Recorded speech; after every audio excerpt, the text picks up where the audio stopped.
গুলিবিদ্ধ হয়ে নিহত হলো বছর 28-এর যুবক, তদন্তে পুলিশ। ঘটনাটি ঘটে মদনপুর জঙ্গল গ্রামে। জানা যায় পেশায় সে ব্যবসায়ী। মদনপুর জঙ্গল গ্রামে মোটর পার্টসের দোকান আছে তার। নাম বাপি ঘোষ।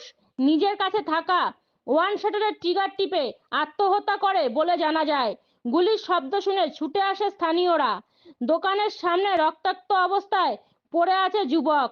এরপর খবর দেওয়া হয় চাকদাহ থানায়। পুলিশ এসে দেহ উদ্ধার করে নিয়ে যায় চাকদাহ থানা হাসপাতালে। সেখানে কর্তব্যরত চিকিৎসকরা তাকে দেখে মৃত বলে ঘোষণা করে। তবে যুবকের কাছে আগ্নেয়াস্ত্র কোথা থেকে এলো, পুরো ঘটনার তদন্তে চাকদাহ থানার পুলিশ। এই ঘটনায় এলাকায় চাঞ্চল্য ছড়িয়ে পড়ে। কান্নায় ভেঙে পড়ে পরিবারের সদস্যরা। দোকানে এসে মাত্র শাটার খুলেছি, ওখানে একটা শব্দ পেলাম, কিন্তু বাইরে তো কিছু হয়নি।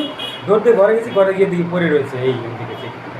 পুলিশকে খবর দেবেন? না না, আমি তো আর পুলিশের নাম্বারও নেই আমার কাছে, আমি কীভাবে জানাবো? আমি এসে ওই বিপুল মামাকে খবর দিতে গেলাম, কিন্তু বিপুল মামা বাড়ি নেই। দুই মাসে বললাম, দুই মাসেই এই বিপুল মামাকে ফোন করে এখানে সবাই এসছে আর কি। আপনার কি পাশের দোকানই না? এই তো আমার এই গ্যারেজটা এটা। আপনার কি কেউ হয় নাকি? না না, আমার কিছু হয়।